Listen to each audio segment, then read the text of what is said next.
Facebook বা ইউটিউবে scroll করতে গেলেই আজকাল জাদুকরি ব্যথানাশক তেলের চটকদার সব বিজ্ঞাপন চোখে পড়ে, তাই না? কিন্তু এই তথাকথিত মেরাকল বা জাদুকরি পণ্যগুলোর আসল চেহারাটা আসলে কেমন? আজকের এই অনুসন্ধানে আমরা এই জাদুকরি তেলের পেছনের ভয়ঙ্কর এবং চমকপ্রদ সত্যগুলো একদম ধাপে ধাপে উন্মোচন করব। চলুন শুরু করা যাক। শুরুতেই এই বিশাল সংখ্যাটার দিকে একটু খেয়াল করুন। ৫০,০০০ দাবি করা হচ্ছে বুরাক অয়েল নামের একটি মাত্র পণ্য ব্যবহার করে পুরনো বাত আর হাড় ক্ষয়ের মতো অত্যন্ত জটিল রোগ থেকে ৫০,০০০ মানুষ নাকি পুরোপুরি সুস্থ হয়ে গেছেন।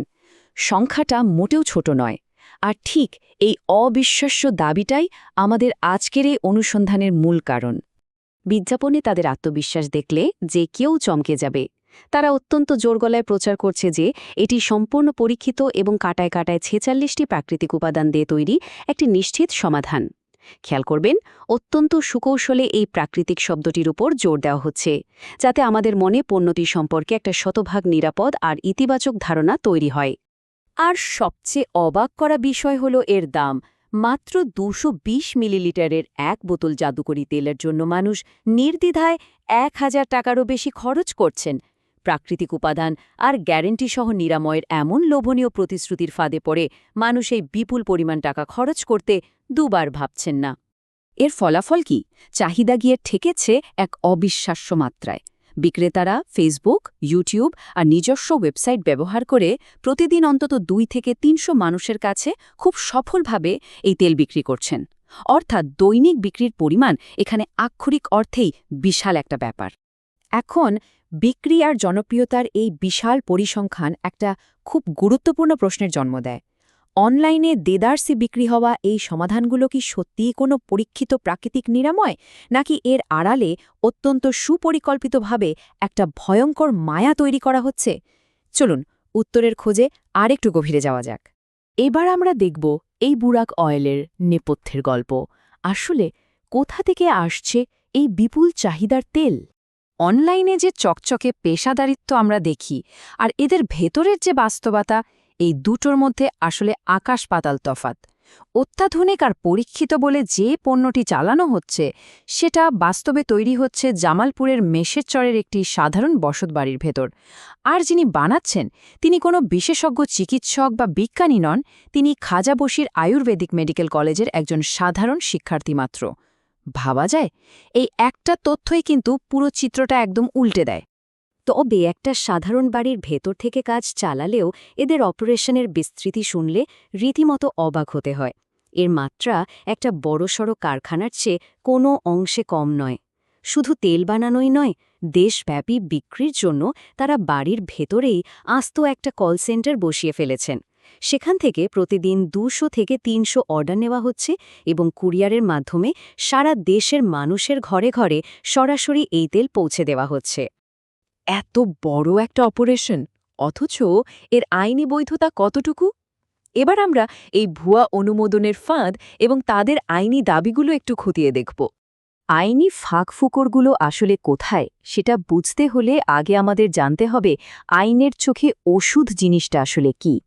খুব সহজ করে বললে, যদি কোনো পদার্থ বা পণ্যে থেরাপিউটিক ইন্ডিকেশন অর্থাৎ রোগ নিরাময় বা প্রতিকার করার গুণ থাকার দাবি করা হয়, তবে চিকিৎসা বিজ্ঞানের আইনে সেটা সরাসরি ওষুধ হিসেবেই গণ্য হবে।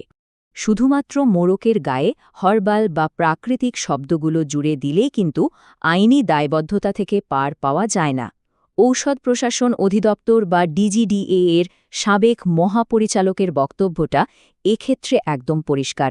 বাত বা শারীরিক ব্যথা দূর করার দাবি করলে সেটা অবশ্যই ওষুধের সংজ্ঞায় পড়বে এবং এর জন্য ঔষধ প্রশাসন অধিদপ্তরের অনুমোদন নেওয়াটা ১০০% বাধ্যতামূলক। এক্ষেত্রে ছাড় দেওয়ার বা অন্যভাবে দেখার কোনো সুযোগই নেই। এবার চলুন তাদের দাবির সাথে সরকারি কর্তৃপক্ষের আনুষ্ঠানিক বক্তব্যের একটা সরাসরি তুলনা করে দেখি। বিক্রেতা অত্যন্ত জোর দিয়ে বলছেন যে তার তেলের নাকি বিএসটিআই এর আনুষ্ঠানিক অনুমোদন আছে, কিন্তু খোদ বিএসটিআই পরিচালক স্পষ্টভাবে জানিয়েছেন যে কোনো ওষুধ বা ব্যথানাশক তেলের অনুমোদন দেওয়ার কোনো এখতিয়ার বা ক্যাটেগরি বিএসটিআই এর নেই। মানে বুঝতেই পারছেন, অনুমোদনের এই পুরো দাবিটাই একেবারে ডাহা মিথ্যে। একটু গভীরে অনুসন্ধান করতেই নীতিমালা লঙ্ঘনের একটা বিশাল লম্বা তালিকা আমাদের সামনে চলে আসে। প্রথমত, ঔষধ প্রশাসনের কোনো নিবন্ধন নেই। দ্বিতীয়ত, পণ্য উৎপাদনের মান নিশ্চিত করার জন্য যে গুড ম্যানুফ্যাকচারিং প্র্যাকটিস বা জিএমপি সনদ থাকা বাধ্যতামূলক, সেটাও এদের নেই। যে উপাদানগুলো ব্যবহার করা হচ্ছে সেগুলো সম্পূর্ণ অপরীক্ষিত এবং কোনো রকম নিয়ম নীতির তোয়াক্কা না করে অবৈধভাবে অনলাইনে এই নিরাময়মূলক পণ্যগুলো দেদারসে বিক্রি করা হচ্ছে। তাহলে প্রশ্ন হল, হাজার হাজার মানুষ যখন এই ধরনের অনিয়ন্ত্রিত মিশ্রণ গায়ে মাখছেন, তখন আসলে কি ঘটছে শরীরের সাথে? গবেষণাগারের রিপোর্টে ঠিক কী পাওয়া গেল, চলুন সেটাই দেখি। বিক্রেতারা তাদের ওয়েবসাইট আর ফেসবুক পেজে প্রায়ই বিসিএসআইআরের একটা ল্যাব রিপোর্ট খুব গর্বের সাথে দেখান। এটা নাকি তাদের নিরাপত্তার অকাঠ্য প্রমাণ। কিন্তু এই পরীক্ষা পদ্ধতির দিকে একটু সতর্ক দৃষ্টি দিলেই একটা ভয়ঙ্কর লুকোচুরি ধরা পড়ে যায়। পরীক্ষাটা আসলে করা হয়েছিল শুধুমাত্র ইঁদুরের উপর। মানবদেহের জন্য এই তেল আদৌ নিরাপদ কিনা ল্যাব রিপোর্টে এমন কোনো নিশ্চয়তার কথা বলা বা লেখাই নেই। আর এই অত্যন্ত জরুরি তথ্যটাই তারা সুকৌশলে মানুষের কাছ থেকে লুকিয়ে যাচ্ছেন। আর সবচেয়ে চমকপ্রদ এবং ভয়ঙ্কর তথ্যটা বেরিয়ে আসে ঠিক ওই একই ল্যাব রিপোর্ট থেকে, যেটাকে তারা নিরাপত্তার সনদ হিসেবে দেখাচ্ছেন। ওই রিপোর্টের গভীরে গেলে দেখা যায় এই তেলের কারণে অ্যাকিউট ডার্মাল ইরিটেশন বা ত্বকের তীব্র জ্বলনীয় অস্বস্তি হওয়ার প্রমাণ খুব স্পষ্টভাবে উল্লেখ করা আছে। ভাবা যায়, তারা নিজেরাই নিজেদের তৈরি পণ্যের ক্ষতির প্রমাণ অনলাইনে ফলো করে প্রচার করছেন, আর আমরা না বুঝেই সেটা কিনে নিচ্ছি। চিকিৎসা বিশেষজ্ঞরা কিন্তু এই ধরনের অনিয়ন্ত্রিত মিশ্রণ ব্যবহারের ভয়াবহতা নিয়ে বারবার সতর্ক বার্তা দিচ্ছেন। দেশের স্বনামধন্য চর্মরোগ বিশেষজ্ঞরা একেবারে স্পষ্ট ভাষায় বলছেন যে তাৎক্ষণিকভাবে ত্বকের ক্ষতি তো হবেই, এর দীর্ঘমেয়াদী ক্ষতিকর প্রভাবগুলো আরও বেশি মারাত্মক হতে পারে।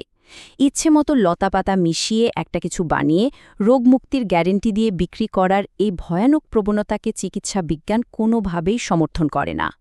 চলুন দেখি বিশেষজ্ঞদের মতে এই তথাকথিত জাদুকরি তেলগুলো আমাদের স্বাস্থ্যের ঠিক কতটা সর্বনাশ করতে পারে। এই অপরীক্ষিত উপাদানগুলোর কারণে শুধু যে ত্বকে তীব্র জ্বলনি হবে তা নয়, হতে পারে দীর্ঘমেয়াদী ও অত্যন্ত জটিল সব চর্মরোগ।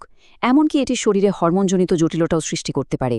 আর সবচেয়ে শিওরে ওঠার মতো ব্যাপার হলো, দীর্ঘমেয়াদে এর ফলে ত্বকের ক্যান্সার হওয়ার মতো মারাত্মক ঝুঁকির কথাও কিন্তু একেবারে উড়িয়ে দেওয়া যায় না। এই বুরাক অয়েল তো একটা উদাহরণ মাত্র।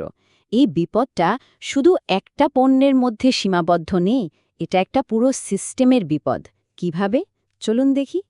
পরিস্থিতির ভয়াবহতা বোঝার জন্য এই একটা সংখ্যাই যথেষ্ট, ১০০। মাত্র এক সপ্তাহ ধরে ফেসবুকের মতো একটা সাধারণ প্ল্যাটফর্ম পর্যবেক্ষণ করে অন্তত ১০০টি এমন যাচাইহীন তেল, পাউডার আর শ্যাম্পুর সন্ধান পাওয়া গেছে। এর প্রতিটি পণ্যই কোনো না কোনো জটিল রোগ নিরাময়ের ভুয়া দাবি করে সম্পূর্ণ অবৈধভাবে ওষুধ হিসেবে বিক্রি করা হচ্ছে। তার মানে বুঝতে পারছেন, এমন শত শত পণ্য প্রতিদিন হাজার হাজার সাধারণ মানুষের ঘরে ঘরে পৌঁছে যাচ্ছে। আমরা আমাদের এই অনুসন্ধানের একেবারে শেষ পর্যায়ে চলে এসেছি। যাওয়ার আগে একটা অত্যন্ত গভীর এবং জরুরি প্রশ্ন আমাদের সবার জন্য রেখে যেতে চাই। যদি অত্যন্ত জনপ্রিয় এবং টপ রেটেড একটা পণ্য ভুয়া অনুমোদনের আড়ালে ত্বকের এমন মারাত্মক ক্ষতি আর ক্যান্সারের মতো ঝুঁকি লুকিয়ে রাখতে পারে, তাহলে অনলাইনে ভাইরাল হওয়া বাকি শত শত অপরিচিত পণ্য আমাদের জন্য কি ভয়াবহ পরিণতি ডেকে আনছে। অনলাইনে স্বাস্থ্যসেবা বা কোনো ওষুধ কেনার ক্ষেত্রে আমাদের যে ঠিক কতটা সতর্ক হওয়া প্রয়োজন, এই বিষয়টা গভীরভাবে ভেবে দেখার সময় এখনই। সচেতন থাকুন, নিরাপদে থাকুন।